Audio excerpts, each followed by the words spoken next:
It's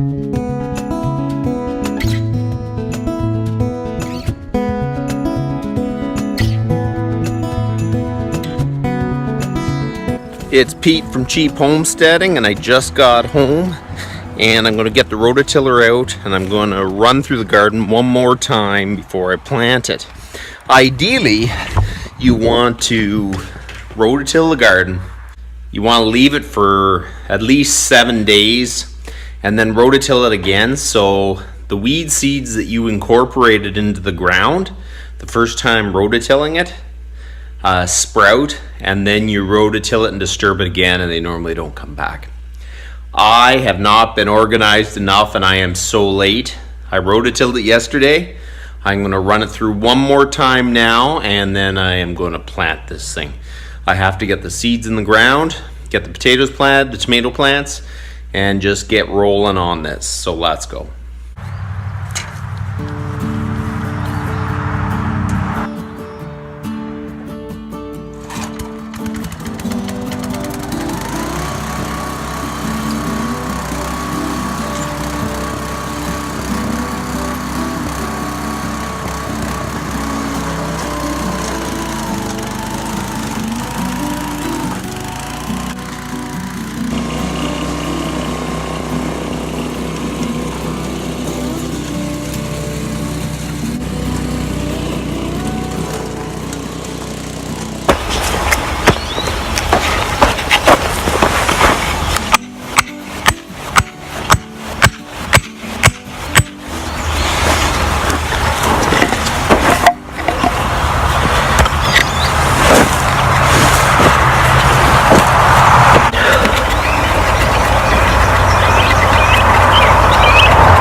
So I've just eyeballed it. I kind of know the plant comes out to here.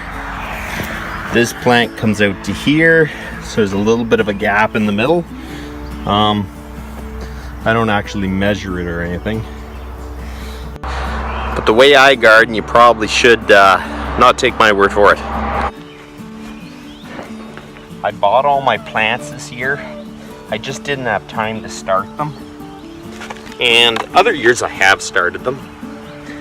But you just can't do everything.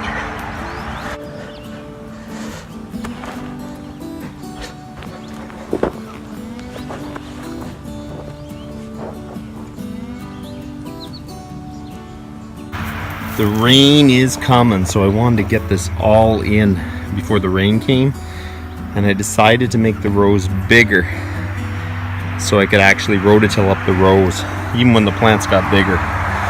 That's what happened last year. It just got away from me. Because as soon as I couldn't get the rototiller in, that was the problem.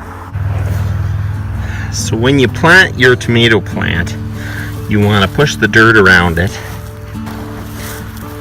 And then you want to make sure you compact it down. You want to get rid of the air pockets that are around the root. You want the dirt packed down good. This is what 42 tomato plants look like. I decided to plant them way farther apart so I can run my rototiller through it. We decided this year just to have mainly tomatoes and potatoes in the garden and beans, and then try to get a little more out of the raised beds. I don't have my water hooked up to the garden yet.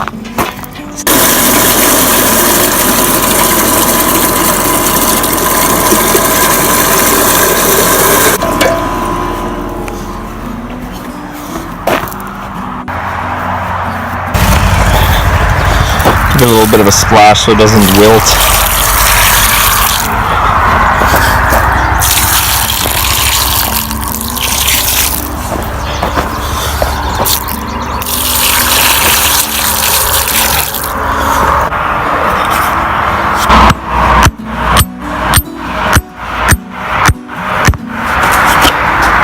Okay, now I'm going to plant my peppers.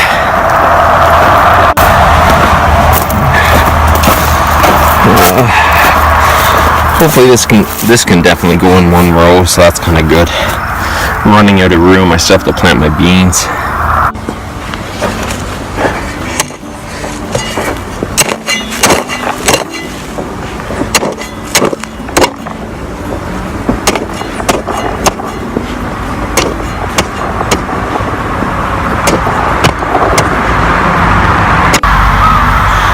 I decided to plant the peppers a little closer together, and I'll make sure that it's well weeded so there's no pressure for crowding that way, and hopefully it just does okay. I'll try to make sure it gets lots of water.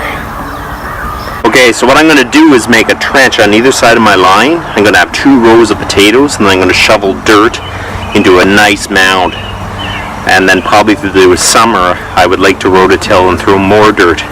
And kind of I can get the effect of those potato towers where they keep filling it up with dirt and they get more and more potatoes. I'm going to try that in the garden, see what happens.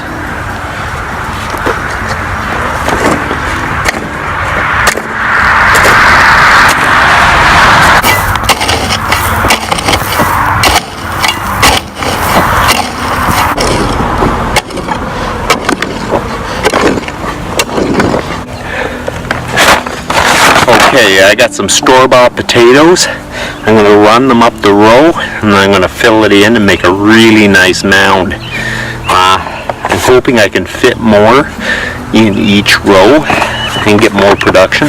So this one, as long as you got an eye, I don't make it too small because I don't think it works good, but I'll cut that one into 2.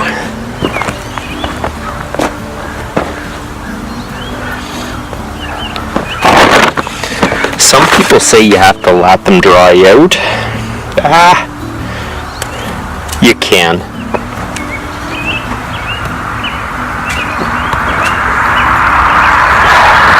But I really have not had any trouble with my potatoes rotting if I don't let them scab over. So I don't end up doing it.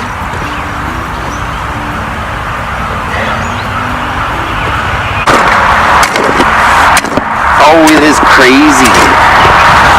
I think this could work though. There's no difference between throwing it in a box or just keep mounding it up. And if I have room on the side, I can actually keep rototilling and loosening up dirt so I can have something to shovel. So there you go. I am done for the night. It's about 8:30. And I want to go in and wash up. Another day I have to plant my beans. I got to find out how many days it is till they harvest so it doesn't land right on my holidays. I'm not here. That is something you got to take into consideration, especially when you have that many beans. So you guys have a good one.